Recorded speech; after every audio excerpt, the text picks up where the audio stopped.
Resume, sir, where I left off, and welcome the Finance Minister to this House. If demonetization was a bad policy, badly implemented, GST was a good idea, badly designed and shabbily implemented. The goods and services tax has been used to trample over the financial autonomy of our states, and when coupled with demonetization, it resulted in finishing off India's job-generating small, micro and medium businesses. It caused a 45-year unemployment high and ended the economic recovery that had begun in 2013, all while failing to achieve any of its stated objectives. Ordinary Indians have suffered, sir.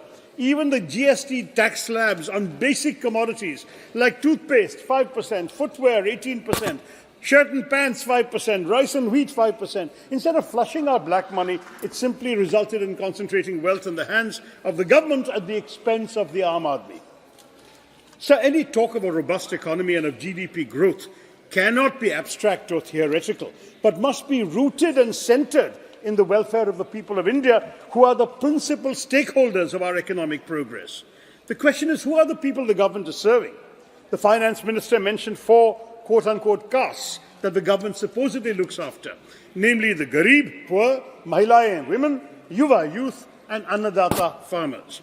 She said that their needs and aspirations and welfare are the government's highest priority. However, all four groups are some of the worst performing groups in the most categories you can find for social and economic policy performance. Let's begin with the Yuva. There is a tragic irony in the government's claims of success when desperate young people are queuing up to risk their lives in Israel in the middle of a war because they have no decent work in India. The unprecedented levels of unemployment have left countless citizens, especially our young workforce, with few prospects for a brighter tomorrow. Overall, an unemployment rate of 8 to 9% has become the new normal in our country. Unemployment reached a 45-year high in 2017, currently stands at 7.3% according to CMIE data, but has crossed 8% just a few months ago.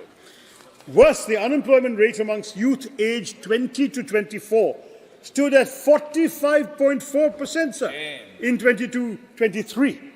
The Indian economy actually employs fewer people today than it employed in 2012. The data we have actually for the government is only 2018 and 2012, but that's where we have it. We employ fewer people. Agriculture and manufacturing jobs have gone down. Financially precarious construction work and low-end service roles are the only ones where they've seen any sort of employment. No wonder people are so prepared to risk their life and limb for a job in Israel, risking dying to make a living, sir. That's what our young people have been reduced to. Periodic labour force survey data shows that regular salaried employment has stagnated for 5 years. Talk of self-employment, which the government does, is a cop-out, because most of the self-employment is unpaid family labour, which is disguised unemployment. Experts reckon that the growing army of self-employed in any case constitutes very low-quality employment, and unpaid workers have increased from 40 million in 2017 to 95 million last year. You can call them self-employed, but unpaid workers are not counted as employed by the ILO, the International Labour Organization. Now, the share of agriculture in total employment has gone up, which is an indication that there are not enough jobs available outside of agriculture. To this, the government offers schemes like Skill India as a palliative. Skill India has set out a goal of skilling 40 crore workers by 2022, but if you look at the grand total trained under the Pradhan Mantri Kaushal Vikas Yojana, it is 1.3 crore, not 40 crore. And of that 1.3, only 24 lakh people have been placed in jobs. Skill India has been a failure, sir. The workforce share that was formerly vocationally educated trained in 2012 was 2.3%. In 2023, after 10 years of this government, the share has gone from 2.3 to 2.4%. What should we say? Congratulations. All this crying about Yuva Shakti. The truth is that their future looks bleak, sir. The Affairs Minister is disrupting the Finance Minister. Sir, here is one landed member speaking, please. Have the courtesy to listen. The Finance Minister doesn't wish to hear any uncomfortable truth, sir. This is an insult to a speaker. This is pre-planned, sir. This is pre-planned. It is. The young people of our country, sir, are facing a double whammy. falling labour participation rates and shockingly high unemployment, as I've just described, while the minister was otherwise occupied. Government praises the start-up culture as an alternative, but fund-starved start-ups fired nearly 18,000 people in 2022. Start-up fundraising activity is so subdued, sir, that in all Indian startups put together raised just $1.1 billion in January, down 75% compared to January of the previous year. Let's turn to MSMEs. They've been the main employment generators in this country, but they also find themselves shrinking in today's economy. Many were permanently closed after the disastrous demonetization. In 2016, we had 6.25 crore MSMEs. The number has dwindled to now 3.25 crore, as per the government's own Udayam portal, the MSME registration portal. More than 60% of the conventional micro-enterprises in our country, which were engaged in business activities for more than 10 years, have perished. They've been closed, sir. So that's the picture we are seeing. What is the state of employment generation? We have to ask the government, kiska saath or kiska vikas? The question again brings me to yet another aspect of the government's underperformance, woefully ignored in the Honourable Finance Minister's speech. She said people are living better and earning better. Average real income, she said, has increased by 50%. But first, there's no data available on individual household income. So how does the government say it's increased by 50%? If she's merely talking per capita GDP, sir, that is not a valid comparison, as per capita GDP will go up on the basis of people who are rich at the top of the pyramid without actually affecting the incomes of those at the bottom. If Mr. Adani and Mr. Ambani walked into this chamber right now, every MP would discover that our per capita income has gone up. Right? But the moment they leave this room, we would all revert to reality. That's the problem with using per capita as her guide. A critical appraisal reveals that technically some incomes have gone up on per capita basis, but if you are middle class, lower middle class or poor, your incomes have shrunk. That's the inequality in our country today. There's a Reuters survey this month, sir, stating that over 85% of the interviewed families reported stagnant or lower incomes compared to the years before the pandemic. Post-pandemic, the poorest 20% households in India saw income levels shrink 52% from their 2015 levels. And this is as per the latest India's Consumer Economic Survey. Compare this with the pre-2014 period that the Finance Minister put so much effort to discredit. During UPA 2, 2009 to 14, real agriculture rural wages grew at 8.6%. In contrast, during NDA 1, growth of real farm wages decelerated to 3.3%, and under NDA 2, the annual growth rate of real rural wages has become negative, sir. Can you give the exact thing? Agriculture wages minus 0.6%, non-agricultural minus 1.4%. So rural India is suffering reduced income, sir. Overall, when you compare income growth by income group from 2016 to 2022 in India, the top 20% of the rich have seen almost a 40% rise in their income growth, while the bottom 60% of our population have all seen negative income growth. There's also been a sharp fall in household savings because real incomes have declined. So let's look at the Garib. I'm looking at each of these castes, quote-unquote, that she mentioned. The government claims it made 25 crore people free from multidimensional poverty in the last 10 years. Now, that claim has to be interrogated. First, if 25 crore have indeed been freed from poverty, why are 81 crore still receiving free food grains?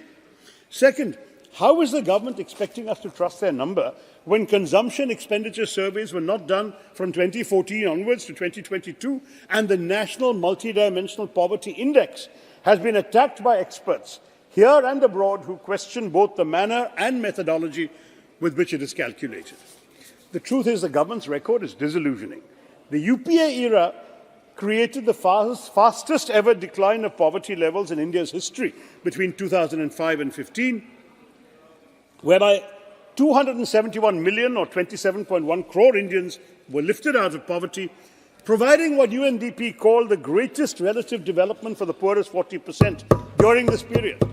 Under the BJP, I'm still quoting international sources, 230 million Indians or 23 crore slipped into poverty during the pandemic, And according to the World Bank, an astounding 80% of the world's people who slipped into poverty in 2020 during the pandemic were from India. 80% going below the poverty line were from India. But there's worse. The National Survey Organization has not conducted its quinquennial national consumption expenditure surveys to identify the proportion of people below the poverty line. The global poverty line at one point was $1 a day, now it's $2, according to World Bank and UN figures. But in India, despite all the government's tall claims of growth, the official national poverty line is very low, at rupees 1,286 per month per person in urban areas and 1,059 per month per person in rural areas. Has the government raised 25 crore people above these levels? There's no indication. The Indian government has conducted no survey, neither a national consumption expenditure survey and, of course, no national census either. We are in a statistical void, and what we only have is this multidimensional poverty index of the Niti Aayog, which is a new index they have created, which cannot be compared with any past poverty numbers. We have absolutely no basis for judging whether poverty has actually gone down, as the finance minister claims. As we all know, on issue after issue, NDA apparently stands for no data available. Now, one of the greatest disservices that this government has done to India is that a country which enjoyed a global reputation for reliable statistics is no longer trusted on its numbers, from COVID death claims to real-life economic indicators. These are really horribly disenchanting figures that seek to mask but in fact reveal the government's mismanagement of our economy. The finance minister calls inflation moderate, but the fact is he's not acknowledging that the Indian middle class and poor have been left defenseless in the face of rising inflation. Retail inflation measured by the CPI rose to a 15-month high of 7.44% in July 2023. But a recent survey by the data analytics firm Kantar found that 57% of Indians are worried about rising inflation. Look at wholesale market prices from December 2023, just a month ago, 19.6% higher when compared with the same month the previous year. Paddy became costlier by 10.5%, milk by 7%, vegetables by 26.3% year on year. And this is linked to growing nutritional concerns. The State of Food Security and Nutrition in the World report, another unimpeachable international document, says that a significant 74.1% of India's population cannot afford healthy food. This translates to over 100 crore people in India facing a crisis of inadequate nutrition, and it's a distressing number that is substantiated by our dropping to the 111th rank out of 125 countries in the 2023 Global Hunger Index. Even in the latest interim budget speech, the finance minister spent a lot of time celebrating the success of GST amassing a lot of revenues. But her speech was not punctuated this year with any verses or shairis, not even from Tiruvalluvar. So I prompted a poet friend of mine to put the plight of the suffering it caused the Aam Aadmi into verse. And I'd like to share it with her to italicize the really sad state of the Indian economy from the point of view of a common man like this Kavi. कर्ज के बोझ से आम आदमी तर-तर हो गया, महंगा हो गया खाना पीना, महंगा घर हो गया. मंत्री जी के बजट की खामी हम बतलाते हैं. सिर से करके शुरू, चलो पैरों तक जाते हैं. कुछ चुनिंदा यारों के बड़े बंगले हो गए, बालों से पैरों तक आते हम कंगले हो गए. माना आप डाई नहीं करते, पर कहीं तो करते हैं. इतनी महंगी हो गई डाई कि लगाने से डरते हैं. चश्मे के दामों को सुन, आंखें रो गई. कम लगाओ टूथपेस्ट, पेस्ट भी महंगी हो गई. बाल कटाने से भी हम अब कटने लग गए. बिना क्रीम के हाथ पैर भी फटने लग गए. फट गई कमीज की कॉलर, पर नहीं तो नहीं ले नहीं सकते. जीएसटी इतना ज्यादा है हम दे नहीं सकते. पूछ रहा था कोई, हम वजन कैसे घटाते हैं? जब से सब्जियों के दाम बढ़े हम कम से खाते हैं.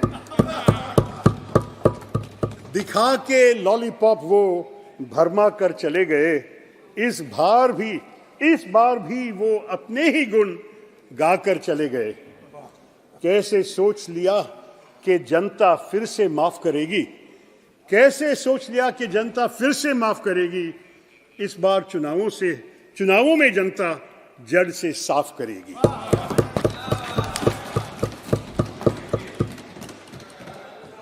That, sir, is the plight of the Aam Aadmi. Others who can are voting with their feet.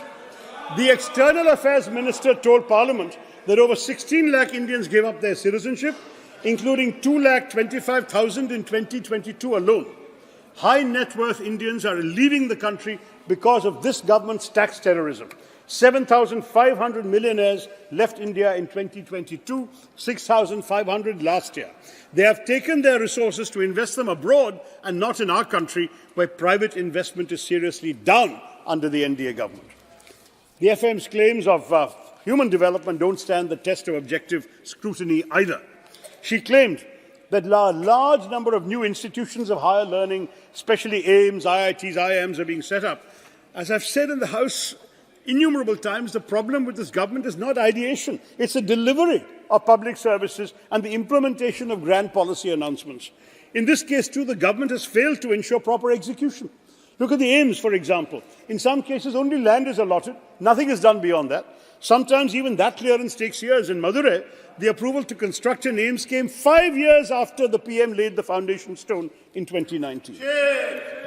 In my own state of Kerala, we are still waiting for the establishment of an AIMS to boast the quality of medical services for our residents. In other cases like AIMS Bhubaneswar, posts are lying vacant and nothing has been operationalized. Now, another major axis of the government's self-congratulation was the efficacy of its various schemes for the poor. They're very nicely named and so on. But that too is a delusion that requires a sobering reality check. In the last fiscal year, for which we have numbers, 90 lakh beneficiaries of the government's flagship Pradhan Mantri Ujjwala Yojana did not refill their cylinders. Data revealed through an RTI showed that of the 9.58 crore PM Ujjwala Yojana households, 1.8 crore brought no refills, while another 1.51 crore bought just one refill. But the government does nothing to make the cylinders more affordable to ordinary people. It's all headline management, bottom line mismanagement. In fact, most of the government's successes actually let down. Jan Dhan, 51 crore Jan Dhan accounts were created, but over 20% of them are inoperative as of December 23, last month, just a month ago. Nearly half the inoperative accounts belong to women. So much for Nari Shakti. Ayushman Bharat, in August 2023, the CAG found that 43,000 crore had been misappropriated in the Ayushman Bharat scheme. Manrega, which the Prime Minister had disparaged in his first Lok Sabha speech of 2014. Demand for Manrega continues to be higher even than pre-COVID levels, despite the low wages being given and the various bottlenecks in accessing the scheme. Between April and December 2023, just the last 6-month phase, a record 231.34 crore person days were generated across all states, at a time when the government had drastically reduced the budget for the scheme by 33% in the last budget. They then had to seek supplementary funds of 16,000 crore in December. If the economy is so good, if jobs are so plentiful, why did the revised estimate for Manrega 2023-24 increase by 43% compared to the budget estimate? Let's turn to the Annadatta. Close to 689 lakh farmers enrolled under the Fasal Bima Yojana during the 2023 season. Claims were only paid to 7.8 lakh farmers. Are you supporting your applicants or not? The number of beneficiaries enrolled under the PM Kisan Samman Nidhi Yojana decreased from 11.84 crores in 2019 to 3.78 crores in 22, marking a 67% decline, sir. And CAG tells us over 3,000 crores were reportedly siphoned away from the PM Kisan scheme through the creation of fake beneficiaries using publicly available Aadhaar details. In fact, the total expenditure to the Ministry of Agriculture and schemes related to farmers' welfare has been declining as a percentage of the total budget outlay since 2019. And during this government's period from 2014 to 2022, at least 1 lakh farmers have committed suicide, as per recently released National Crime Records Bureau report. This amounts to a scary 30 suicides per day every day that BJP has been in power, sir, in the last 9 years. The Prime Minister's promise to double the income of farmers between 2015 and 2022 lies in shambles. They've stopped repeating it. The headlines were made at one time, now they've not been repeating it or fulfilling it, sir. The issue has disappeared completely from policy making, while the real incomes of agricultural households from cultivation has fallen, as I said, by 1.4%. Now, the Finance Minister also made a big deal about the blue revolution in the fishery sector, a sector where the government actually doesn't have much to boast about. I can tell you because most of the fishermen in my constituency are living below the poverty line, and the budget allocation for the sector has been raised for the entire country by a meagre 134 crore. The government claims to have doubled pisciculture and aquaculture. Absolutely no evidence of this. And the PM himself talked about creating a Ministry of Fisheries, but they've only created a Department of Fisheries, which is part of a larger ministry. I've never heard of a government that actually breaks its own promise and then claims credit for it. They have promised a ministry for 2 successive elections. They have never given a full ministry to the fisher folk and our coastal regions. The rhetoric surrounding Nari Shakti for the Mahila also requires additional debunking to what I've already said earlier.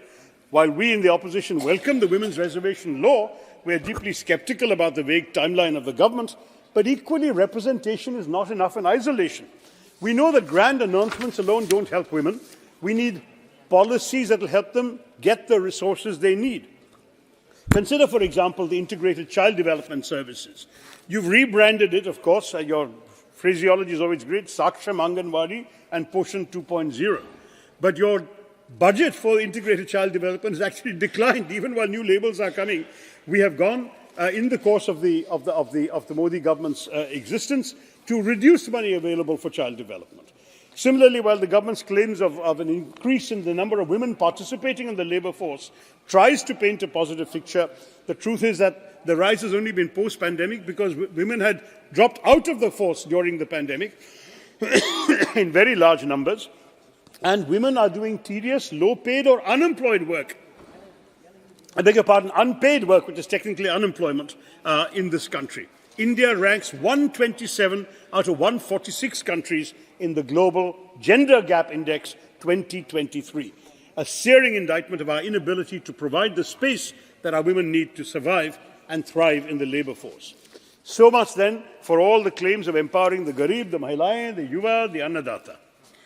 Contextualizing the FM's budget speech in the highly competitive global environment yields even more evidence of policy failure. Dr. Tharoor, the Finance Minister argued that India's economic development has been good, even... I'm sorry? You have already completed 25 minutes. 5 minutes more, sir. I'll quickly wrap up. The Finance Minister has argued that India's economic development has been good, even as GDP growth averages a modest rate post-COVID. Our post-COVID growth has actually been lower even than Bangladesh, Vietnam, and even until very recently China. So what worries me more is the sharp uptick in the gross debt to GDP ratio, which has invited concerns from the IMF that I hope the Minister will address. The government has also missed its disinvestment target for the 5th year in a row. I'm just summarizing my last few points for you, sir. The trend of rising governmental debt in the last 10-year period has been very worrying because high debt, accompanied by low employment and high food inflation, is the worst possible scenario for our country, for the ordinary people of our country, and for any emerging market to attract investments. Fiscal deficit averaged 4.63% under our UPA government. It's averaging 5.13% under the NDA. I'm not going to go into details about that because fiscal deficit is not at the moment our biggest concern. But since the Finance Minister talked about it and FDI inflows doubling and so on by comparison with UPA, I just want to say it's a blatantly misleading assertion because FDI inflow as a ratio of GDP peaked in 2007-8 at around 3.6% and has never regained that level. Net FDI to GDP ratio today is only 1%. And the fact is that hardly any greenfield investment money has come in. RBI estimates that foreign investment today stands at $42 billion in 22-23, which is about the same as in 2008-2009, 15 years ago under UPA. Over those 15 years, foreign investment has come down in terms of a percentage of GDP, whereas Vietnam, for example, has close to 4.5% of GDP in their example. And gross FDI into India in the first half of the current financial year, April to September, was just $10 billion. The last time it was lower than this was in the first half of 2007-2008, sir. And the Finance Minister hasn't given us any cost-benefit analysis of the production-linked incentive scheme for which so much money has been spent. Where is the employment generation happening, Madam Minister? There is an absolute need for mid-course corrections, and she will have to answer this question. Internally, meanwhile, sir, our states are in turmoil because transfers to states have been reduced substantially. We know right now in Jantar Mantar there's a protest going on with many states protesting the way in which amounts have not been transferred. The current allocation of 3,67,000 crores in budget 22-23 already sees a gap of almost 6,000 crores in the revised estimates, and there's been a further decrease in the coming budget to 3,59,000 crores. Devolution of tax revenues is a problem because the states have only been getting 30 to 33% in the last 5 years, a far cry from the 15th Finance Commission's recommendation of 41% and a reduction from the 42% given by the 14th Finance Commission. And the fact is the share of cesses and surcharges, which the government doesn't need to share with the states, keeps going up. It's now, it was 8.16% of gross tax revenue under our peak, but under this government, the number has tripled to 28.08% of gross tax revenue in the last fiscal year. So I just want to say there's a rising trend in capex, and we all have applauded that in the past, but the fact is the government seems to believe in trickle-down economics. Spend money at the top, somebody will benefit down below. We believe in trickle-up, sir.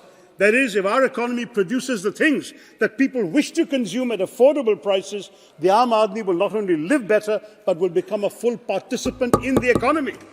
Our objective should be to make ordinary people into consumers and stakeholders in India's economic prosperity, but our government does not see them at all in just focusing on capex. Finally, sir, the Finance Minister reserving an amount of 11,111,111 crores for capital expenditure shows there's nothing particularly scientific about the calculations in her budget. A minister who chooses a lucky number is heading an economy that needs all the luck it can get, sir. There is no question that when she says that GDP stands for governance, development and performance, GDP, as I've pointed out through my speech, the fact is it's not equitably enhancing the capabilities of the ordinary people of this country. Instead, G stands for government intrusion and tax terrorism, D stands for demographic betrayal, and P stands for poverty continuing. This actual GDP also jettisons the trinity of demography, democracy, and diversity the government claims to be serving. The demographic dividend is on the cusp of becoming a demographic disaster with the unemployment crisis, the K-shaped growth, and the ever-widening schism between the rich and the poor. Democracy is suffering through this government's arrogant contempt for institutions, a government that suspended 146 MPs rather than be held accountable for a security breach, that bulldozes laws as per its own whims and fancies with no regard for parliamentary procedure, that requires a no-confidence motion to be moved before its leaders are willing to speak on vital issues, including Manipur, should ideally refrain from claiming to be the messiah of democracy, let alone its mother. And when it comes to diversity, we know the record hasn't been great either, with increasing attacks on religious minorities, the ruthless dispensing of bulldozer justice, mob lynching, communal violence, and worse, combined with the disregard for states and their operations through a skewed and centralizing cooperative federalism, under which the states are meant to cooperate, but the centre operates as it pleases. The government has failed gravely on all the counts where it pats its own back. Thank you. Therefore, sir, I'm concluding this House must realize the game of smoke and mirrors that the government is playing with the interim budget, with nearly no redressal of the real crises plaguing our economy and affecting the Aam Aadmi. It is high time that this election gives others an opportunity to show up their shallow rhetoric for what it is, which is all talk and no action. Thank you, Mr. Chairman. Thank you. I should thank you, Dr. Tharoor. It is not only your eloquence